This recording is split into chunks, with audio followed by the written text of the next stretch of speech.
Thank you. Okay, let me just do a quick bit of housekeeping with you because we've not had a live call before. If that's okay with you, is that all right? Go for it. Cool. So we've got an hour together today. You can share anything with me that you want. It will be confidential. I am recording it, but only for you, and only you will have access to it. Okay.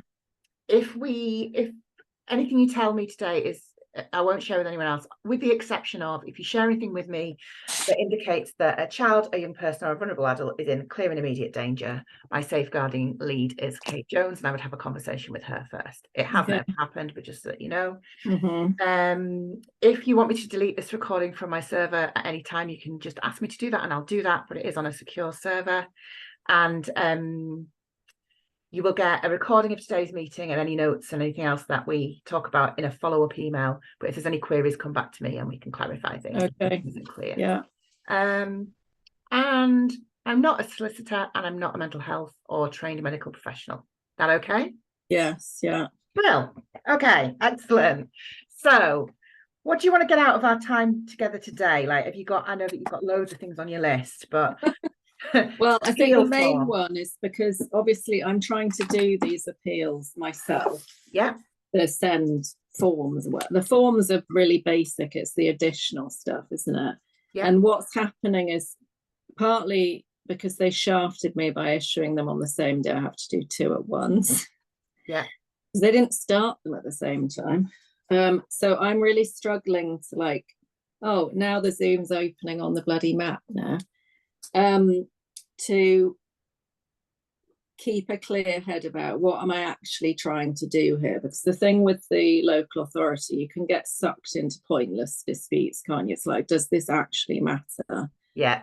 100%. And as I've said, so I feel like I'm getting lost. It's like I can't see the wood for the trees. And the whole, by the way, I used to be a solicitor, but not in SEN. I didn't do any of that. I did healthcare stuff. So I think in some ways that helps, but in others it's a real handicap, because it's like I know I can go down this like rabbit warren of looking at case law. And the thing is, it shouldn't bloody be like this, should it? Like, parents shouldn't have to be legally qualified to do all no. this. And it's ridiculous that they send us into this adversarial legal system, because I know it shouldn't be necessary. So I have to kind of restrain myself from like just the whole thing. And I think because of that, I'm kind of getting in my own way. So what I would like to do is get clarity about how good does this bit actually have to be, where I do so the form is basic, I just say see the other document. But like I said, like how much detail do I need to get into? Because the problem is, if I'd done this in September when it came in, I was fully, like I'd been doing it so long at that point that I was really familiar with all the reports and everything. But then what's happened is, obviously, Alice has been really ill, you know, and I was just like, oh my God, I'm not even going to look at this for 2 months. And also things have sort of evolved, because in September we didn't know if Clara would be able to engage with the tutors. She's doing really well, actually. But also we didn't know that Alice was going to kind of take a massive nosedive and end up in hospital. And so because I haven't paid any attention to it, well, in terms of the paperwork, I mean, obviously it's like my bloody day-to-day life is managing this. Hang on, it's telling me to leave the meeting on the Mac, so that's what I'm doing. Okay. I feel like I'm really struggling to make myself actually do the work of like, I need to look at this report and then look at the stupid plan and say, right, this thing's in the report and it's not in the plan. I know I have to do that. And I know there are obvious things that stand out to me, like the SALT said for both of them, they should have 3 for one, 4 hours a week for the other, with a buddy, okay? And neither of them have put that in either plan. And then one at Alice's, they've completely just made stuff up, and it's like, where the hell is that from? That's just completely made up nonsense, and you've completely ignored the report. So some of that stuff is obvious and I could make myself do it. But then I feel this, I have to kind of well, this is what I need to understand. Do I have to like get into every line of the report, say, oh, you haven't done this, you haven't done that, blah, blah, blah? Because I don't know, at the end of the day, oh my God, I do not want to be going to 2 tribunals, but also people can end up spending thousands on tribunals. And at this age, we have to think, is it worth us spending this money on lawyers? Or is it just better to keep that money, make the best of what we've been given, and kind of cobble something together? And so I don't understand, when we get to the tribunal, how much do I have to, or if we get there, how much do I have to spell out?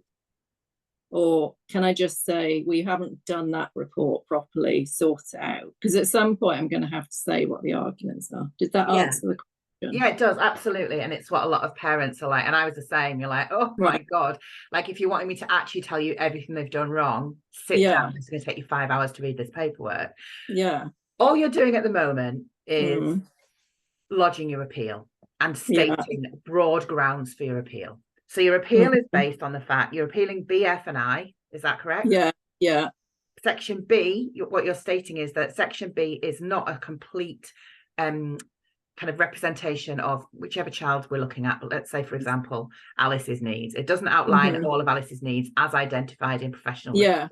So I've started it. So I've got your template. Yeah. You know, for the additional document. Yeah. Oh, bugger off. Like, it's just spinning all these things up. Right. So what I've done, because that's really helped. So I can see on that, you can just say this, this, this. And you can literally, if you want, I've got parents who say Section B isn't complete. Because Section B isn't complete, Section F isn't complete. And because Section B and F aren't complete, we can't be sure that Section I is appropriate. And they throw it in. Yeah, but do you then have to link that to say, the reason I'm saying this is because of this evidence? So no, not at this stage if you don't want to. Some people do. Have you watched the appeals webinar? Yes, I have. Yeah, okay. I've watched it up to, so I've watched the bit that's relevant to me now. So I haven't done like, and now you've got your working document and now you're at the hearing. Right, so right. I can't deal with that right now. No, that's fine. Yeah. So if with regards to kind of fleshing out all of the detail of what's missing from where, what needs to go in where, that happens at working document stage. All you're doing right now is you are sending paperwork to the tribunal to say, I don't agree with this plan. And then the local authority will usually respond by saying, we oppose the appeal and we'll work with the parents on the working document between now and tribunal. That's usually the standard response. So just on that, so how quickly will that start happening, this whole working document? Because that just sounds like another nightmare. And they're going to keep doing this where they send me 2 things at once because they know it wears me down. Yeah, I mean, what you want to do to try and negate that a little is not file your appeals on the same day. Yeah, that's what I was thinking. And actually they amended Alice's because I said, why haven't you listed our reports in Section K at this meet after they'd issued it? This was in October, and they were like, oh. So then they issued one on the 18th of October, but what they didn't do is and doing your letter. Yeah. So then I thought, oh, I'm going to have to get the mediation certificate. So I did. So those are both the same date. I kind of missed a trick there. It doesn't matter though. But what you can also do is when you lodge your appeal, there is a box to say, have you got another appeal? Yeah, I saw that. Yeah. So what you can do is you can add on your additional information sheet, just put a note at the top saying, I have 2 EHCPs in appeal. Please schedule the hearings so that there is time between them. Okay. They'll usually try and get you the same judge. Right. But yeah, just put a note on there to say that that's what's required. You'll get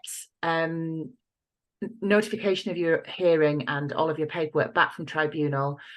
It's taken about a month at the moment to get. Oh, okay. So that would take me to the other side of Christmas. Yeah. Isn't it? And then your hearing will be scheduled for probably September time. Yeah. So then you've got all the time between now and then. But then, so in between those dates, so then how soon do the council have to start sending working documents? They have to respond to your appeal. Now it's different, but usually and standard is 4 weeks. So they normally have 4 weeks from the date that the appeal is, the paperwork is processed, to issue a response to the appeal and send you a working document. There's nothing to stop you asking for it before then.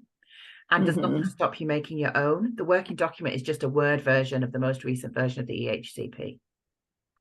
Yeah, but that means, sorry, because what I'm looking for here, I know most people are like, how can I get this done? You're looking quick? for delay tactics. I actually need some breathing space, because the thing is, we don't know, this is my second thing to discuss. I don't actually know what would work for us now. So I feel like, what are we trying to achieve? There's no point trying to say this doesn't work for us unless we know what would does work. Yeah. Yeah, of course. So that would be, realistically, what date is on your mediation certificate? the 31st of October. Right, okay. So long as you get both appeal forms in by the 30th of November, then you've done your bit. I would be very surprised if you get a notification of hearing back before Christmas. I would imagine it would be either between Christmas and New Year, or even in January. And then the local authority are going to have a month to respond to your appeal. And at that point, they have to give you a working document. So realistically, you've got till early February before you have to or a piece of paper if you want to. We'll give you a little bit of breathing space. I mean, obviously it will be on your mind, of course it will. But I think this is the part of the process that's about managing your spoons. And if you're feeling like you're already on your knees and overwhelmed, just get the appeal thrown in on, like, we don't agree with B for this reason, we don't agree with F for this reason. It can be one line. It doesn't have to be. I mean, if you know that entire reports have been missed out, I would specify that in your document. I would say, you know, that section B is incomplete because the local authority haven't considered. There's a box, what have the LA not considered? You would just put OT evidence. Or evidence, so they've put bits of the reports in, but they've kind of picked and showed, like they've put in, oh yes, this person can have 5 hours paid a month to like write reports, but the child gets half an hour a month. It's like, well, you know, that's an exaggeration. Yeah. Like, oh great, let's give loads of admin time and not do the bloody therapy, isn't it? Yeah. So the most important thing when you're lodging your appeal, I think, is to make sure that the documents are right. So make sure that because you have to submit the original EHCP, mediation certificate, the refusal to letter, the final issue letter, any documents are in section K, and any other documents you want to be considered. So if you've got any new advice or evidence, I know we spoke a little about potentially stuff, put that in with your appeal if you've got it, because there are word counts on additional evidence. So not word page counts on supplementary evidence. You can usually what, a limit? A limit. That's ridiculous. I know. And we always go, oh, we've got more than 100 pages, so you're going to have to, but then you have to officially, you have to make a request for change to submit more supplementary evidence officially. So it's a good idea to get any paperwork, reports, anything like that that you think you might need into the bundle with your initial appeal. Okay, so that means I'd have to have it, because some of it I'm not going to have. Doesn't matter if you haven't got it. You can't put it in if you haven't got it. But if you've got anything that you think is going to be helpful, and it is about being discerning about it as well. You don't need to send, you know, the deal. You know, it's an evidence-based tribunal, so it's anything that would be evidence of a need that isn't identified, or any problem that isn't identified, or a need for further investigation. Oh God, what was I going to say? If I put it in on the basis of I'm not going to get into all the nitty gritty, it's going to be quite broad brush. But what are you then limited by? Or if you do a broad brush one, or you say, for example, like I pulled out, for example, I know there are bits of the SALT report where they've just ignored it. If I name some specific things but not others, what happens later? Like, are you limited to that? Because I know there was some isn't there a new practice direction where, because the tribunals are trying to get councils to stop wasting time and actually think about their arguments right at the outset. Yeah, and they've got a new step in the process, which is a case review form. Yes. They basically ask you to feedback on where you've got to with the working document. But all of that stuff, all of that extra nitty-gritty stuff can be done at working document stage. So even if you've got, I would put in what you've got, but I would maybe even make a note and say this is not a comprehensive list, and I will iron it out at the working document stage with the local authority. There isn't anything that says everything that is the grounds of your appeal and all of the evidence has to be in with your SEN 35. They understand that it's I meant not just the evidence, but I mean case for appeal. Yeah, like when you say, oh, all the B's aren't provided for in F or whatever, and then if I specified some of them but not others, at what point is it like, but you only said that? Why you haven't explained yourself? It doesn't, because as soon as your appeal is lodged, you switch from being led by your appeal paperwork to being led by the working document, and the working document becomes the main piece of paper. Oh, okay. That's flying backwards. So the appeal thing's just like the starting gun, the paperwork, right? So you're not tied to that. So I mean, you're tied to as much as what you say you're appealing in terms of the sections B, F, I, and then if you're doing health and social as well, but you're not tied to the content of that. Okay. So in fact, it's better if it's quite broad. Yeah, I mean, it's entirely up to you. Some people, like if they're in that place where they've got tons of energy and they feel like they can do it all, they'll do it all at that stage.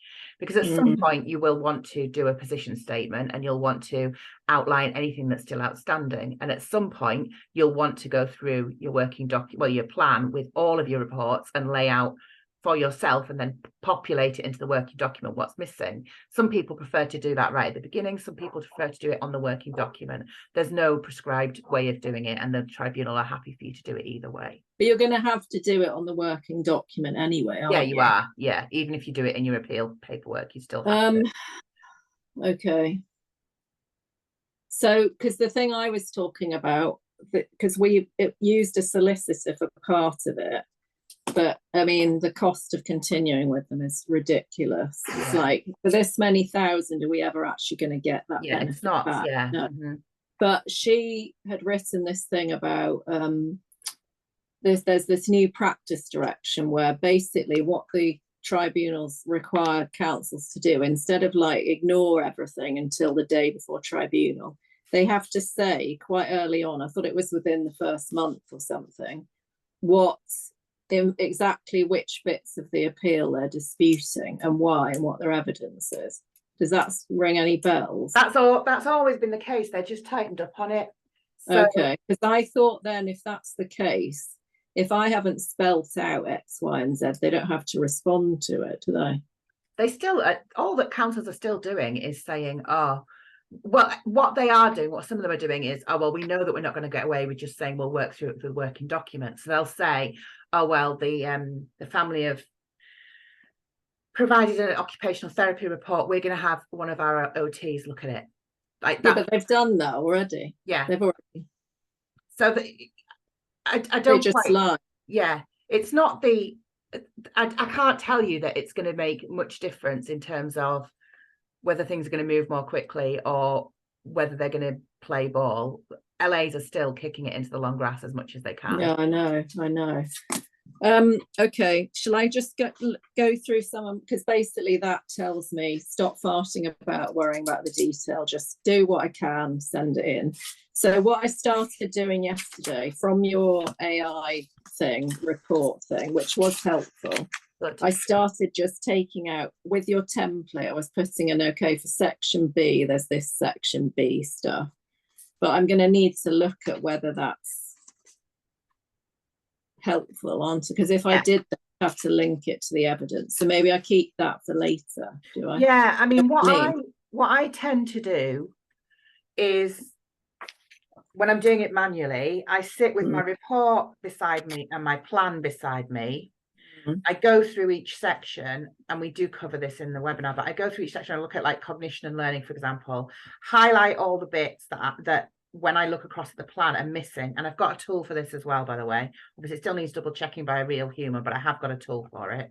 And then what's missing, I pull across, pop into the working document with the parental key and put a note in it where it's from.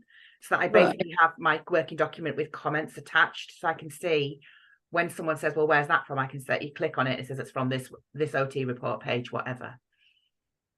Okay. And I find that's because it's great working like on your paperwork and on main documents and whatever way works best for you, but ultimately it's the working document that will be the thing that when you get to tribunal, that's what the panel work off. They literally have the working document in front of you. One of the reasons I'm resisting doing it is because everyone's got a different bloody format.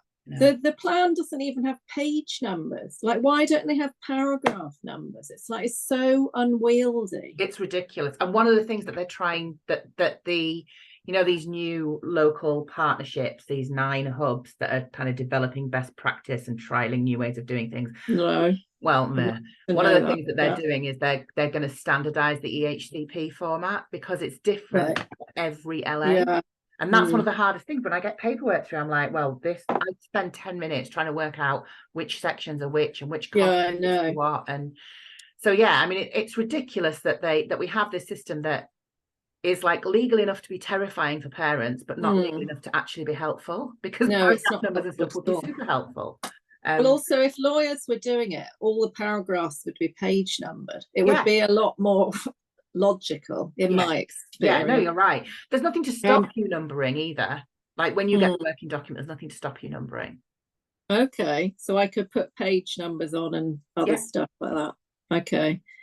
And then once I get that, is there a time limit on me responding? So you don't have a time limit to respond on the working document, but the tribunal will expect you to have been in consultation with the LA throughout the process. And they will very often now send out a case review form for the 2 parties to say, this is where we're up to, and we're on version 8 of the working document, or whatever version you're on. But what I would say is the first version that you send back to them, get it as detailed as you can and take as long as you need to make it as detailed as you can, because they will then sit on it as long as they can, probably right up until a fortnight before tribunal, and then they'll panic. So not always, but often. So it's a good idea for you to make sure that your first version that you send back has got as much in it as you can get into it at that stage. So really, instead of me stressing now about doing everything detail, it's the first one. It's the first version of the working document, If I'd actually watched your working document part, maybe you'd already have told me. All right, you're allowed to take it step by step. So I was like, well, that's the bits I need right now.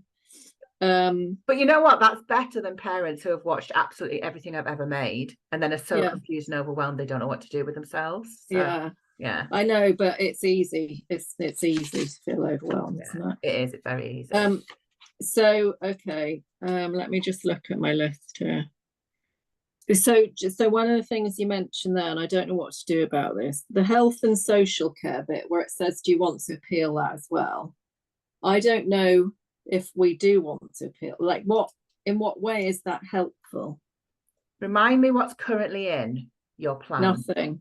Well, there's a pathetic health bit at the end, considering they've got some quite major health restrictions, which says, oh, so and so will be supported to attend appointments, and well, I think this is in Clara's, and enabled to voice her opinions or something, vague like that. Does it list their health needs? Pardon? Does it list their health needs or anything like that? Yeah, I think so. Or their diagnoses? It lists conditions like chronic fatigue, migraine, autism. Well, that's not a health need, is it? Well, sensory needs, blah, blah, blah. Those are listed. In health or in section? Hang on, see, this shows how I hate looking at it. I absolutely hate actually looking at the plans because it just makes me angry. Do you want me to just look at it? Because I can. Yes, why don't you do that? Let me get it open.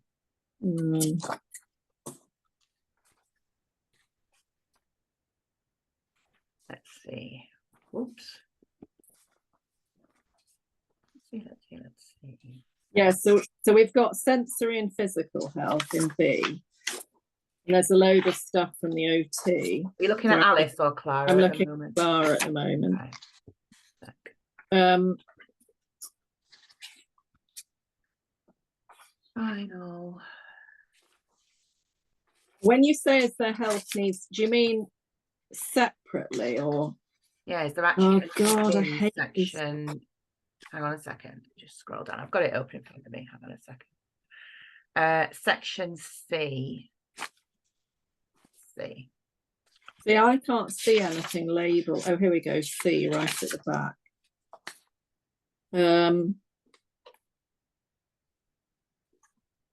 Yeah, that's all it is. It like lists all her diagnosis. Are you looking at Clara's? Yeah, I'm just scrolling. And then it's just got guff about support to attend medical, which basically means I'll take her.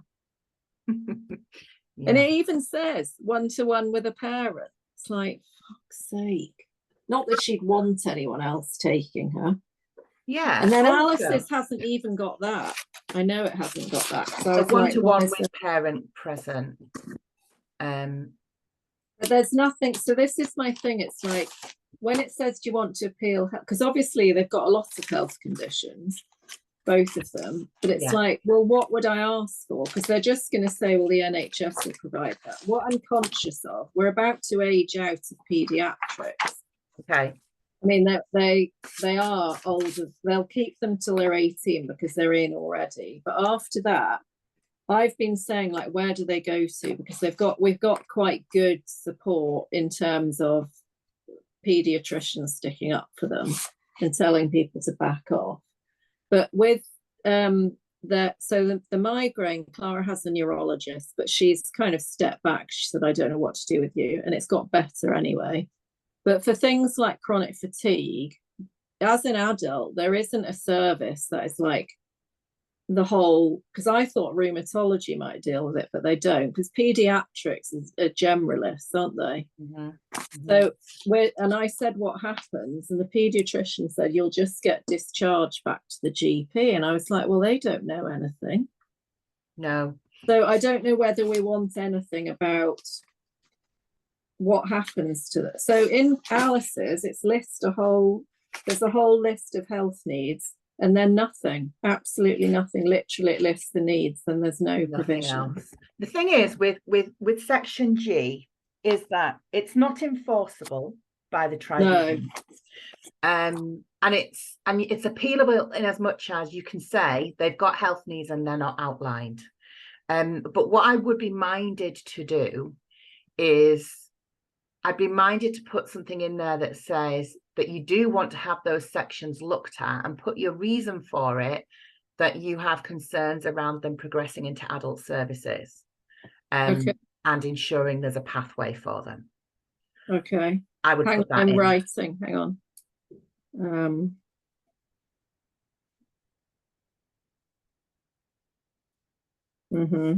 So I would put that in under health. And then when you get to your working document, that's when you kind of think about, okay, so what does this actually need to say in here? So it's not so much the provision, it's having it flagged so that when they progress and when you are thinking, you've got a paper trail for it. Because chronic fatigue especially is a really tricky one. Exactly. As someone who is an adult diagnosed chronic fatigue sufferer, it's a freaking nightmare. It's no laughing matter. Yeah, it's not. And that is a major aspect of needing adjustments, because it's so unpredictable, isn't it? Yeah, it is. And the thing is, they look a lot better now because they're not in a mainstream environment. Oh, what a surprise. They're all better. And it's like, let's send them back. And this psychologist last week said, but what do they think has changed that will mean you won't get ill again from that environment? So yeah, good point. But what about, so if I say that about the health, what about social care? Yeah. What is that? Social care is an interesting one, and it's very personal, and it depends on how you feel about social care involvement and how much that notion freaks you out. But I have seen social care be a really valuable ally to lots of EOTAS families, in as much as when you're trying to secure an EOTAS arrangement and the local authority are making noises about safeguarding and whatever, if you're under a social worker, then that's taken care of, for example. Right, okay. The other thing with social care is that when you're thinking about progressing to adulthood, if you think that either of the girls, do you call them the girls collectively? So, don't know if that's acceptable In or this not. sort of discussion, Okay. yes. Not I hate it yet. when people like do that and then you're like, I No. don't call them that. No, I know. Thank you for asking. My mother really annoys me. I've stopped now, but she used to call them the twins. I was going to say, I won't call them not the a unit. twins. Yeah. If either Yeah, of your children who are perfectly yeah. separate identities, Yes, exactly. if either of them, and you won't know this, but they may need adult social care when they progress to adulthood, it can be a good idea to have, well, it is a good idea to have them in the system before they hit 18.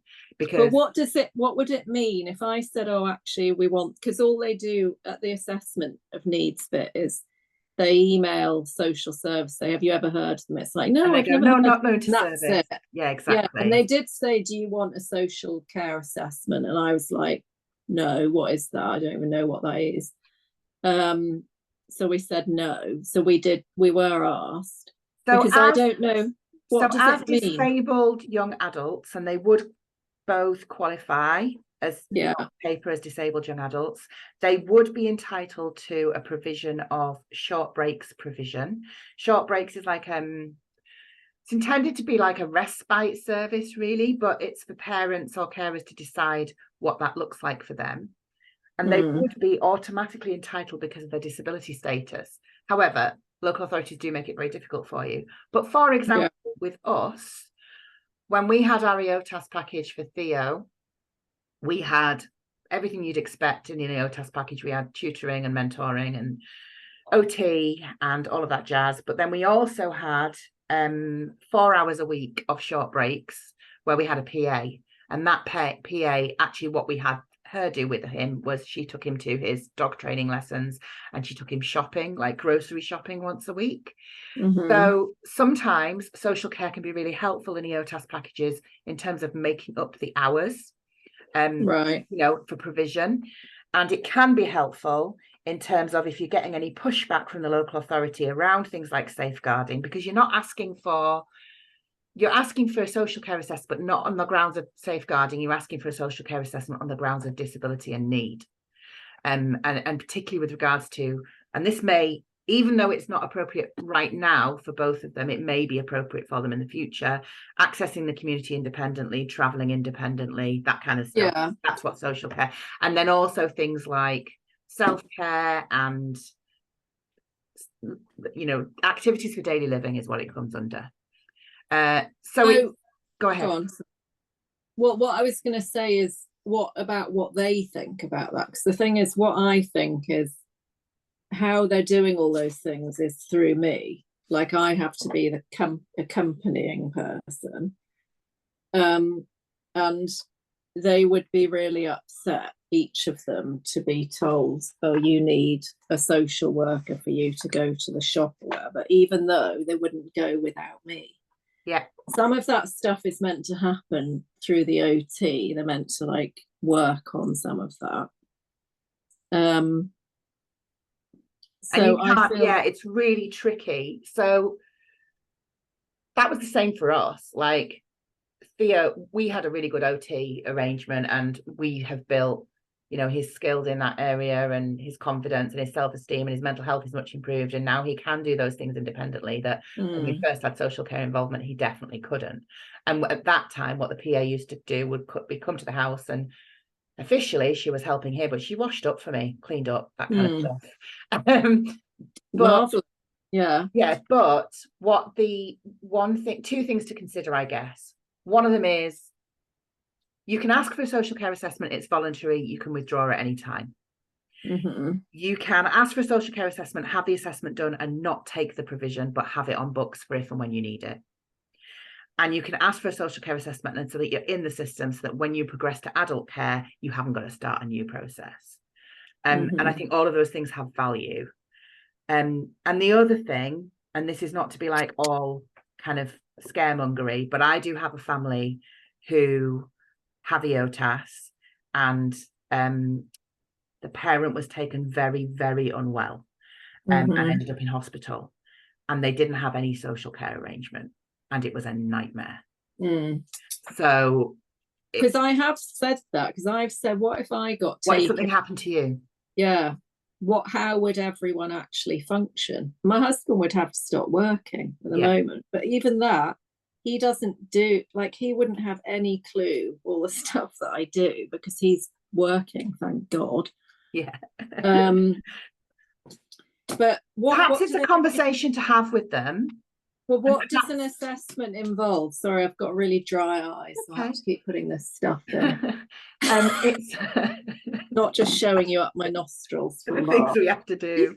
Yeah. It's all stress related. So I can send you some stuff on social care assessments to have a look at. Okay. Because they have to, because it's also othering, isn't it? The whole process. It's like, oh, this person's going to look at you and say, in what other way you're not normal? And it's just like, oh my God, like what's the benchmark here?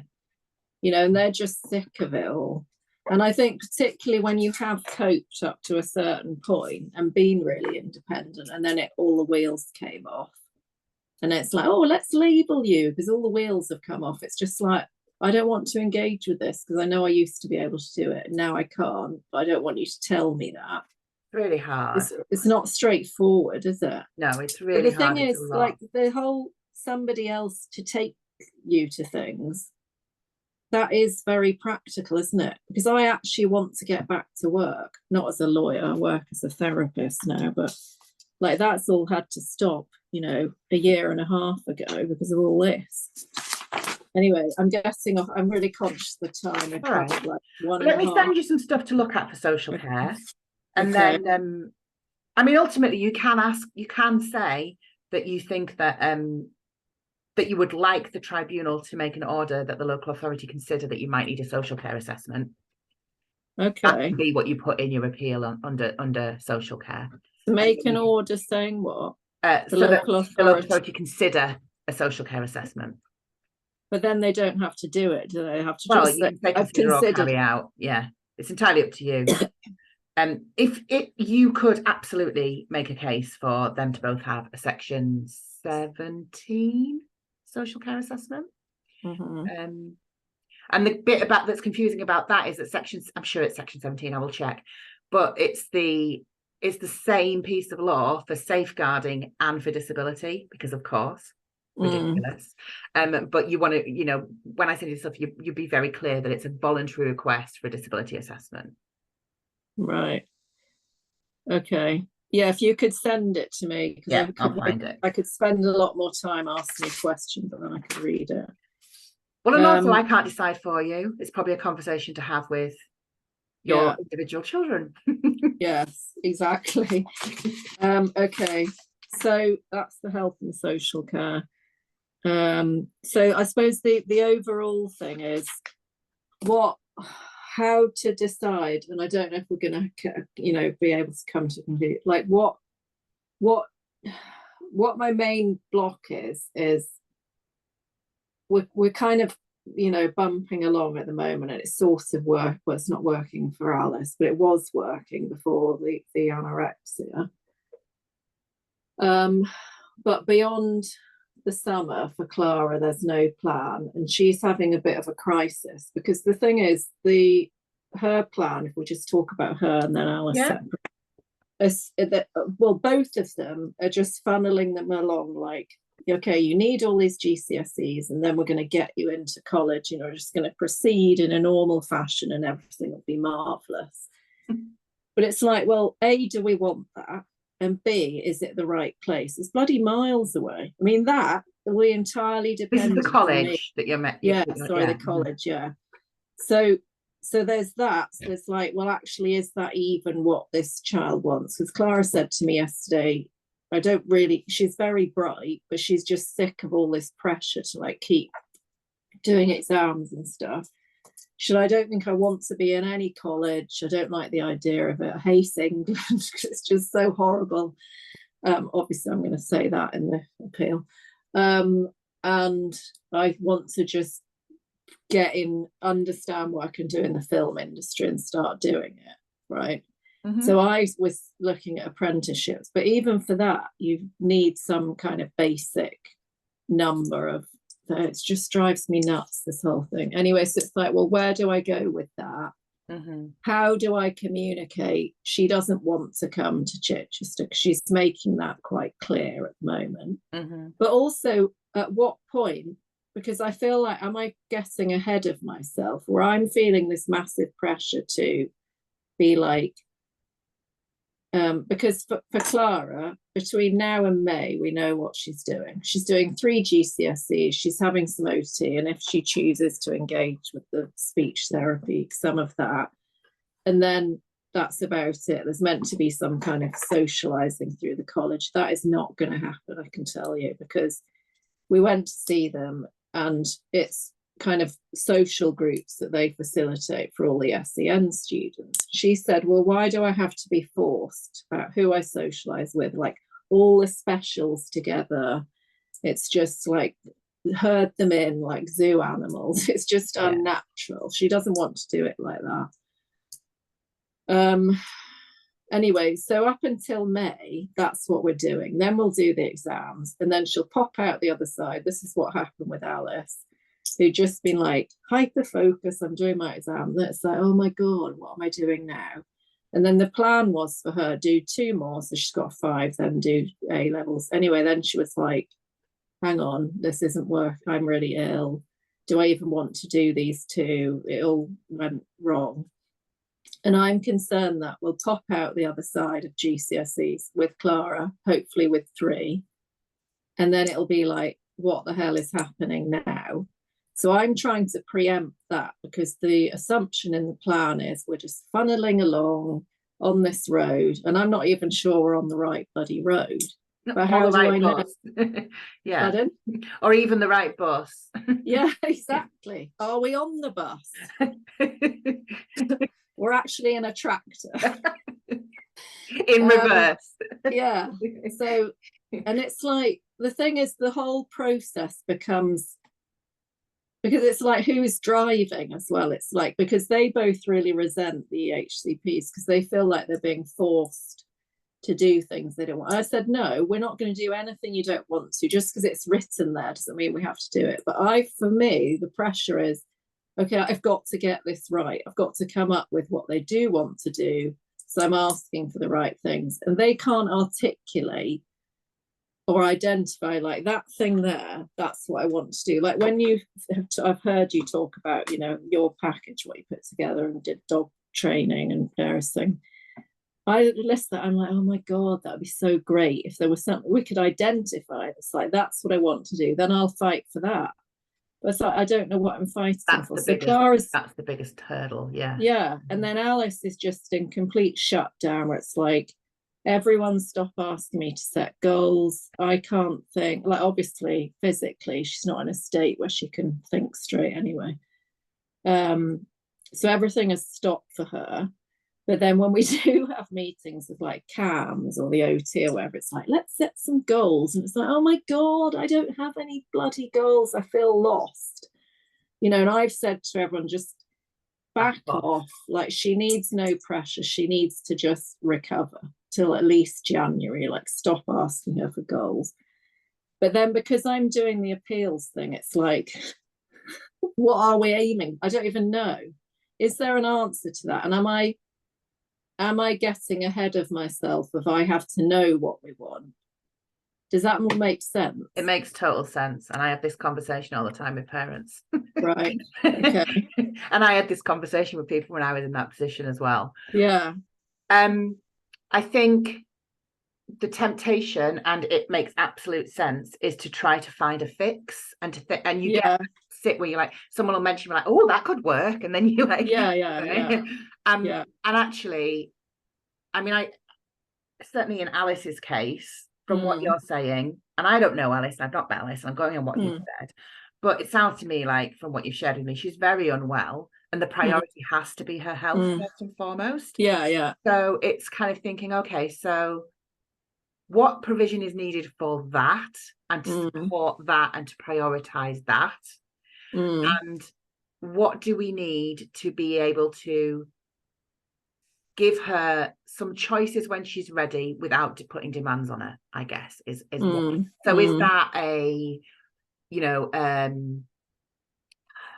is that an agreement with her that you will just park it and not think about it until February? Or is it a conversation that says, if you could have one thing that I could make work for you, do you have any idea what that might look like? Or is there one thing that just really interests you and you'd really like to get something around, and I'll see if I can get you that? And it might be something dead simple, like, oh, I'm quite interested in this thing. It doesn't even have to be academic. Do you know what I mean? It could just be, and it's hard because I don't know your children. Yeah. I think that the temptation is to try and throw a load of provision at them before they're ready. And certainly when you're talking about Alice, it sounds to me like she isn't ready and she's not well enough. So it's how do you give her ways to engage in things that will keep her going, in terms of keep her stimulated and give her those glimmers for times when she's feeling well enough without putting too much pressure on her. And I expect the answer to that is it shouldn't be academic at this stage. It should be. So I have done that to a point. So she had an English tutor last year, well, this, you know, academic year, who she really enjoyed talking to about books. And I noticed she was really missing that. They had a one-to-one. And I said, well, why don't you just have some sessions with, because I can say that's tutoring with Ruth, just talk about books. So that's what they're doing. She is enjoying it. And it's sort of A-level-y stuff, because she was bored of like, why do I have to do more GCSEs? But with no expectation that we're actually doing any homework or thinking about A-levels or whatever. But things that they both really want to do, anything to do with film, going to see films, talking about films, learning about the film industry. But I tried to get that in the plan, because all over their reports, they've told everyone, all I want to do is work in film. I don't know in what way, because the film industry, in my perception of it, doesn't look very accessible, because it's long hours, flashing lights, blah, blah, blah. But anyway, there's a lot of film related stuff, isn't there? Film adjacent. That was all denied, because I asked for like cinema visits and stuff like that. No, nothing. We've got nothing for PE either, because I think something like Pilates, or Clara wanted to do yoga. Alice said she'd like to do ballet, which was a bit of a surprise. All that was rejected, even though under the national curriculum, they should have something. It's like, well, you can do that for free off YouTube. That was literally what they've put in the response. So, I mean, I can ask again, but I don't think I'll get it. So one of the things there's a couple of things I'm thinking there, and I've made some notes. I'm just going to go through them as we're talking. Okay. Have you looked at ASDAMS? Ages and ages ago, when Clara first crashed out of school, and it all looked a bit basic. What I'd looked at. So there's an ASDAM qualification that's an arts award, and there's an ASDAM qualification that's an extended project. And Theo did both of those. I don't even know if he finished his arts award, but he finished his extended project. The extended project is the equivalent in UCAS points or whatever to an A-level, I think. Okay. And it's like a mini dissertation, but it's is it an EPQ? It's a project-based. Yeah. Okay. He did his on dog training. Yeah, good for him. But you can do it on anything, and it's like a research-based project. Alice could do it on Taylor Swift. They can do it on. They can literally do it on anything. And the arts award is might also lend itself towards film studies. Theo did his on, what did he do it on? It was like a creative writing one that he did, but basically the criteria is really loose, so you can make it fit whatever you want it to fit, and it's very interest led and it's very child led. He did his with Gecko, who are based just outside Bristol, Bath area, kind of. Yeah, I've heard of them. I think they're full, aren't they? Yeah, but I could ask them because I have an in. Okay, So thank I you. could find out if they would have capacity. When you say you did it with them, what do He you, had what do they do? so they are an ASDAN centre. They're approved as an Okay. ASDAN centre. And he had a tutor who he did his creative writing with, and a separate tutor who he did his behavioural stuff with. And it was Online or in yeah, person? online, virtual. Okay. Yeah. So you actually have some chat with a human being. Yeah. So he was having, I think he was having only maybe an hour a week for his arts award with Charlie. And Charlie was actually our tutor who we found, who Gecko then put on the payroll so that she could deliver Oh, ASDAN for us, okay. which was great. Yeah. And the other tutor was Piers, who is one of the Gecko leadership team. His background is he's a biologist and a chemist. And he basically took Theo through the animal management course that he is now doing. And they did that as an animal behavior. But that was great because then it was like, he was basically overlearning what he'd be doing this year in college, but with one-on-one with a tutor, and they just get on really well. And it was basically just, okay, Theo, do you fancy talking about either learning about viruses or, I don't know, something else? Yeah. Digestive problems. Yeah. People like, oh, I want to learn all about viruses, and they just sit and geek out about viruses. Yeah. But he did come out of it with an ASDAN. So I could ask Okay. Emily if you want, or Yes, if not, please. I'll ask her if they've got anyone they could recommend. Okay. Because it is super flexible. There's no deadline. Like I think they do the assessment things go in like 3 times a year. So you just throw it in when you're ready for it, but you can take as long as you need. And it can be very interest-led and very child-led, which I think might work for either or both of them. So the Arts Award, does that have any sort of status? Because what we're getting into now is this thing of, oh, you've got to have 5 GCSEs, and we're kind of running out of Yeah, steam. it does. I don't know how it compares. I know that the extended project does definitely. The other ASDANs have different, like, but what they do quite often is that they'll batch them with, for example, I know I've got a family and they've done the ASDAN Arts Award, and then they've also done functional skills in English and maths, and combined those, and that is counted as a GCSE, if that makes sense. Right. In terms of when you're going on to further study, they're like, right, well, you've got this many GCSEs, and then you've got this, that counts as GCSEs. So it's kind of like, because what we did with Theo was, like your two, I think, very academically able, but just too unwell to basically get through it. So we were like, what does he actually need as a minimum? That's what we'll do. And that will get into onward study. That's what we're aiming for, because we've been told, oh, hello? I can still hear you. I think you just sorry, a little bit. Let me just go away. Somebody's ringing and it came through.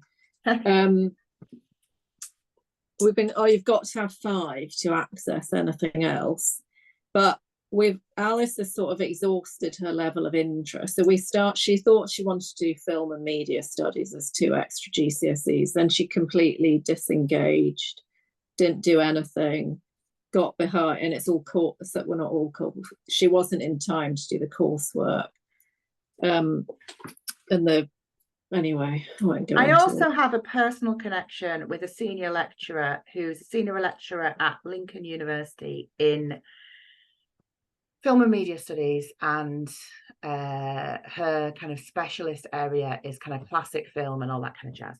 So I can ask her whether she could do some signposting for me in terms of sort of like, if someone was thinking about a career in film, where are the places that they could look? Like, what would that? And also, what if somebody has particular conditions, which bits of the film industry are most realistic and accessible? Because, it's all very well saying, I want to work in that, but then it's like, oh my God, there's no way you could be on a film set 15 hours a day with all the social demands and everything. Of that. Theo's dad works in film. He's and he's not. Who does person. Say that again? Theo's dad. Okay. He works in lighting in film and TV. Okay. So you probably know a lot more about it than I do. But let me ask Ellen, because I think she'd be a really good person to ask. Thank you. and just see what she says. And I might even just message her and see if she's happy for me to connect you by email so you can pick her brains a little bit. Thank She's you. amazing. She's neurodivergent. Her brother is autistic. Okay. So that would be great. Thank you. So and I'm also wondering about whether have you asked locally, like say locally, I don't mean to go out on your street, but have you asked in groups and stuff about kind of alternative provision type things in that field? Yeah, so on and off, I've asked quite a lot of things. Hampshire is a massive county, so a lot of things that people come up with, it's like, well, that's too bloody far. Yeah. And some things, because when we first started, we were at 14, I think, and now we're at 16. I looked at like farms and stuff like that, because I thought we're completely in burnout. You know, we just need a bit of like feeding the goats or something. Oh. But and then we were too ill to actually do anything. When I actually got round to speaking to somebody, lots of places say no once you're 16, because officially the child would then have to be DBS, because you're a safeguarding risk to the younger ones. I haven't asked specifically about film things. No. How close are you to Plymouth? Oh, that's in Devon. Not we're near Plymouth. Portsmouth. We're like 20 minutes away. That's where they used to go. Plymouth, I meant Portsmouth. It's like a long way from Plymouth. It's all down south for me. It's all a myth. I have a contact who's an independent filmmaker who's based in Portsmouth. Oh, okay. Let me ask him as well. Thank you. Because what they're in, because first of all, I thought we could look at instead of A levels, do I can't remember what they call, you know, like level 3, whatever. A GMVQ or a no, City and Guilds, and isn't it NVQ? No, is it? It's not NVQ. I don't know. Anyway, whatever Theo's doing. Like the vocational equivalent of A-levels. Yeah. The thing they do in colleges, because there are some good film ones around, but again, they're not that near us, but where you learn to make shows or whatever. So I was sort of heading down that route, and then both the girls said to me, no, I don't want to make them. I want to, like, I like the analysing them and like studying them and everything. But then it's like, but I want to work in the film industry. So it's like, well, what I need is to talk to somebody who's in it or in TV, because I think TV is also in the picture, TV series, to understand like what are all the jobs. Because there are websites that explain all this, but some of it's so technical, and I think they're never going to access that. And also I guess one of the challenges is that entry-level jobs in film and TV generally are runners, and that's no good. Yeah, one who doesn't have, because it's very energy demanding. But the other thing is, I think we need to be looking at ancillary industries, not just the people who are in the room making the thing, because it's, you know, it is one of the country's chief economic, you know, income, isn't it? Yeah. So I think it's a good thing, but we don't understand it enough to know, oh, those are the bit. They both did some work when they were in school. They did managing props and stuff in shows, and they enjoyed like backstage type stuff. And I looked at that yesterday. But even like prop technicians, you have to be able to do long days running around, and you're actually making a lot of the stuff or adapting it or whatever. Clara is super organized. She's super practical. And if you say to her, you need to do this, like she'll just do it immediately. She doesn't like shilly-shally. It's like, right, this is on the list. I'm doing it now. I think she'd be a really good assistant, like as in somebody who executes stuff. Like this needs doing, I'm going to do it. Like a production but I don't know what. Yeah. But I mean, to get to that, you have to work your way up and like do all the dog's body stuff. And I just don't see it being very accommodating, because you can't be like, hang on, I need a reasonable adjustment. I need half an hour lying down now with no one speaking to me. then I'll, you know, Well, the other thing get, to bear to consider is that, you know, for many neurodivergent people, our kids included, I expect, being employed by somebody else isn't necessarily the end destination. So a lot of people end up working for themselves. And when you do work yeah, for yourself, you can make as many reasonable adjustments as you need to. true, I but you've guess it's still got kind of to figure out finding what that it is route. you're going to be doing. Yeah, exactly. Yeah. What I'll do is I'll ask Tom. Tom's ADHD. Probably, well, he's not diagnosed autistic, but if he isn't autistic, I'll eat my hat. I'll ask him as well what he might suggest. Like I say, I'm sure he's Portsmouth. He used to be in the Midlands, but they moved. And he is an independent Thank you. filmmaker and does a lot of corporate stuff. He's also my AI buddy, so I've been working quite a bit with him recently. So Okay. ask him what he Okay, thank you. That would be might great. suggest. Okay, so coming out of this, do you feel like Yeah. you know what you're doing with your appeal form?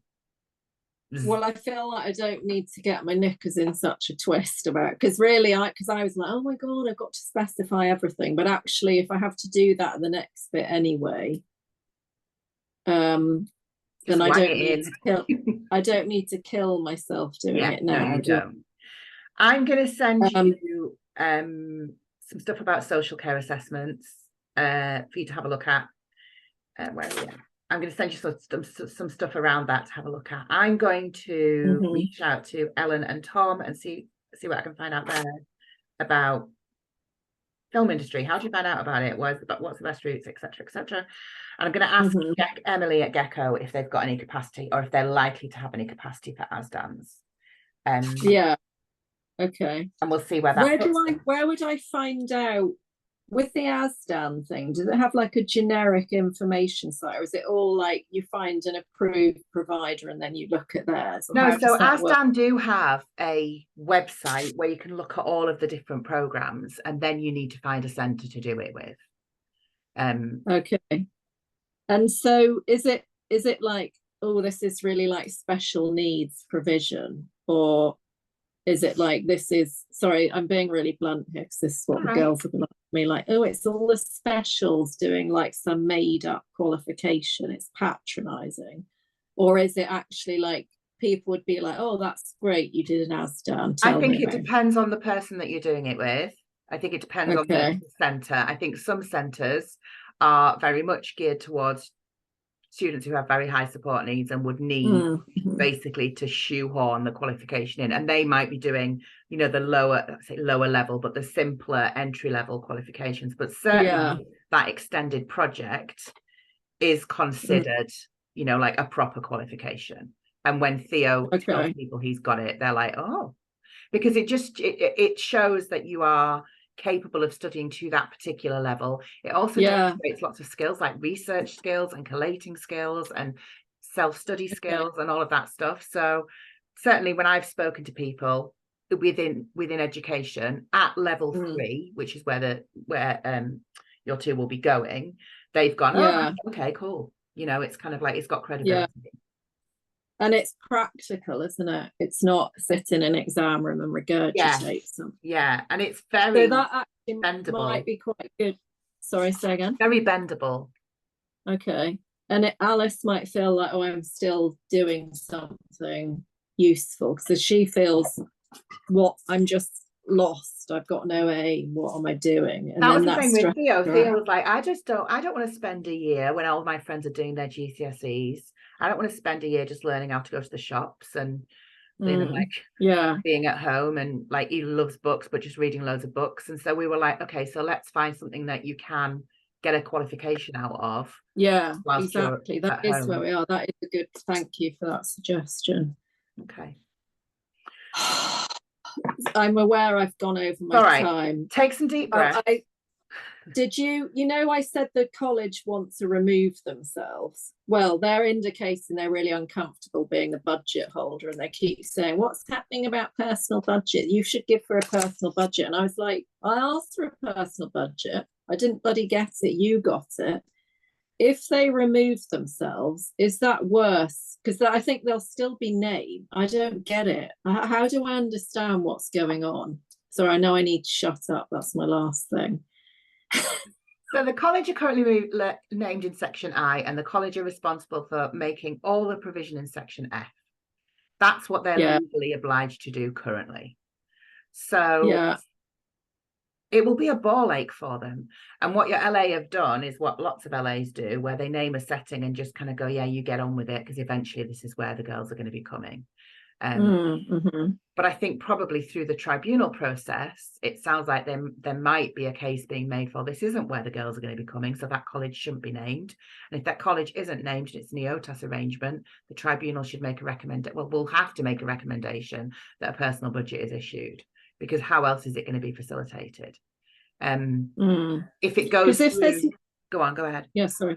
If it goes through a provider like, go on. You go. Yeah. If it goes through a provider like Gecko, for example, or any other provider who are, sort of established in that way, they would be specified in section F. They wouldn't be named in I, but they would be detailed in section F that was sufficient. So it would say, an independent provider with experience of delivering ASDANs at this level, with this level of training for their staff, in this ratio, delivered online, for example. It would describe the provision. So even if you got to tribunal and we got all that in place and the LA was still piddling about with personal budgets and what have you, you would then be able to say, well, look, it's in section F, you're not delivering, and you could make a threat for JR, and then that would trigger your personal budget, I imagine, if it got that far. Shouldn't get that far. But we haven't got that provision. We've got waffly stuff about like pursuing their interests. Yeah, but through the working document process, that's what you're going to try and tighten up, isn't it? The detail, the specification, what's in F. Yeah, so I imagine the LA will want to keep the college on the plan for as long as they can, because it ticks lots of boxes for them. And I imagine the college are probably going to get quite peed off with it quite quickly. And if you want the college off the plan, then at the stage that we feel that the plan is at the point that college would no longer be able to say they could meet all needs, they could then say we can't meet need. And they already said, right at the beginning, we can only partially meet needs. We can't provide the tuition, but they were still named. Yeah. And given money for them. And when the we're not doing anything with them at all. No. And when the tribunal issue the paperwork to the LA, one of the things they'll want is a consultation document from the college stating that they can meet everything specified in F. And when the college say they can't, the tribunal will go, well, they can't be named then. Okay. Even if they can meet it by outsourcing it. If they come back and say we can't make all of this provision, i.e. they're not currently, then you can say, well, look, they're not and they can't, so they shouldn't be named. That's a conversation at tribunal, I expect, in September. So don't worry too much right now about that. Yeah, okay. But that's what I was trying to get, when I was saying if they can't meet all of it, they shouldn't be named. Or is it if they can meet part, they can be named? I was asking about that. So so it depends. We have a college named, but we have a personal budget for our occupational therapy. So college provide everything apart from OT. But before that, before he was in college, what did you have a college name then? We had EOTAS, section I think. Yeah. Oh God, it's just a nightmare, isn't it? I can see how peed off you are with it all. It's just such a waste of effort, isn't it? It is. But I mean, it's worth it because the cost of funding all the therapies and the tutors and everything for 2 of them over would be massive. So that is worth it. But then it's like, okay, what about my lost income? What about the many hours of time I'm spending on this? No one's bloody paying me. All the meetings I have to do, all the appointments, blah, blah, blah. I know. I have this fantasy that we should just move to another country or live on a farm and everything would be rosy. But it wouldn't, would it? We would just be us in a different location.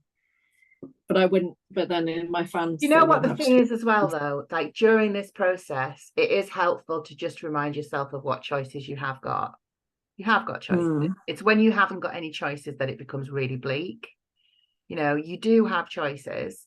They may not be the choices you'd want to make, but you do have choices. So yeah, I think it's just, that's what I had to hold on during the process. It just, you know, it's what, like a choice whether you engage with it or not. Yeah, and just like I can decide whether I'm going to put that appeal form in or not. I can decide whether to fill it in properly or just wang it in. I could decide whether I'm going to, you know, all of that. You're right. Or we're going to decide if we actually do what they say on the form. No, we're not going to do that. Yeah. Okay, well, thank you. That was very helpful. By the way, I don't know if you know, I'm in the book writing group as well. Oh, are you?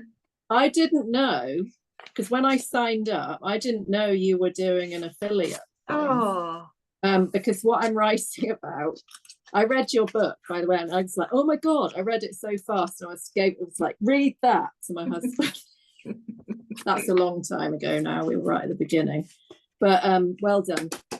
Thank you. I know you mentioned you wrote a book like a million times. I don't know if I've mentioned it. I'm writing a book because I've trained in various sort of mental health therapies, ironically. And that's what I was doing, working with people, is I'm doing a book for the parents about like, how do you keep going when it's so bloody hard, basically. So there I am in there. So I see people saying, because I didn't know you were involved. Yeah, I've got 10. I'm in Heidi's group and I'm like, oh, wish I'd known about that. I've got 10 affiliates in there.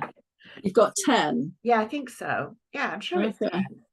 Got some really good books happening. All of them bleak as heck, but that seems to be the people I attract. But hopefully helpful, isn't it? I mean, I say bleak as heck. What I mean is, like, they're not going to be bleak, but out of bleak situations. They're not like business books or books about launching a podcast. They're all books about trauma.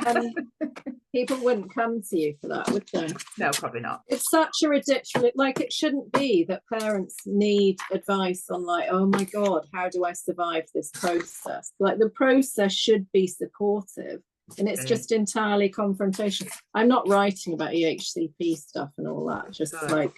What's the title of your book?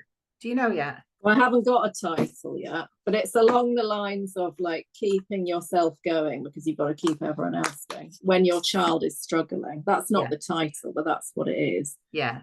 And it's just simple, like different techniques and stuff about boundaries and not letting it all drive you insane. It's also about children, like when your child has serious medical condition, because I used to work when I was working with people who were living with health conditions, with the mental health support, because so many times it's like, here's your diagnosis, off you go, deal with it. And it's actually like living with it, and how you feel about it and think about it is one of the most difficult aspects, and how you relate to actually affects how badly you feel ill, doesn't it? Yeah. So it's stuff like that I used to do with people. But for because when your child is sick, then there's this whole other layer of stuff about how am I making the right decision? What if we get it wrong? You know, what if this drug makes them worse? Like, how do you live with all that? And like tools about how do I make this medical choice and stuff like that. That sounds ace. That sounds really good. And are you enjoying the course? Pardon? Are you enjoying the course? Are you it's fantastic. It's great. Yeah. Isn't it? I really Abigail is so like, this is the point. She's so to the point. I love that. It's really good quality information because it's so specific. And I love her voice. I just love the way she says things as well. And she's so bloody energetic as well. The thing is, I say that now about me doing it because I'm like, could this come at a more ridiculous time? I'm trying to do these two appeals when actually I want to be writing that.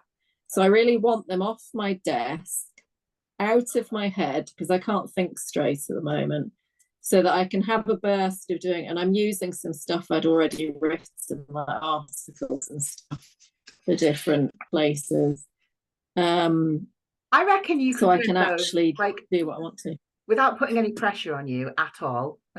I'm not the boss Oh. of you, but I have to do this with myself when I'm writing and I'm doing things. I have to like do that eat that frog thing, do the thing I don't want to do. Yes, And yeah. I'll do the whole like do that, and then you can reward yourself with that. I reckon you could get both of those appeals in by the end of this week. If I chose to, yeah. If you chose to. I And know. then you just No, now I've sit talked. back and be a lady what writes. You could be all like Barbara Cartland. I know. Let me show you this picture. Sorry. Alice did this picture for me when she was about 7. Can you see that? Oh, It's like to the writer mum. These are all my books. That's Because I wrote something amazing. before, I never published a fiction thing. She's like, "Oh, mum, you're a writer." So I have this on the shelf because it's like, yes, I that love is what that. I love that. I know. Well, now I've got a bit of clarity from you about actually I don't need to get into all the chapter and verse. I feel better about doing like the kind of headline versions. Okay. Well, if when you've done it, you want me to cast my eye over it, just Yes, holler. please. Yeah. Yeah. Thank No you. problem. And I know I've got 2 more, so we can Yes. Yeah, you have. do my other million questions. All right. Thank then. you, Heidi. Thank you very See much. you soon. Take care, Sam. Bye. Bye. Bye. Bye. Thank you.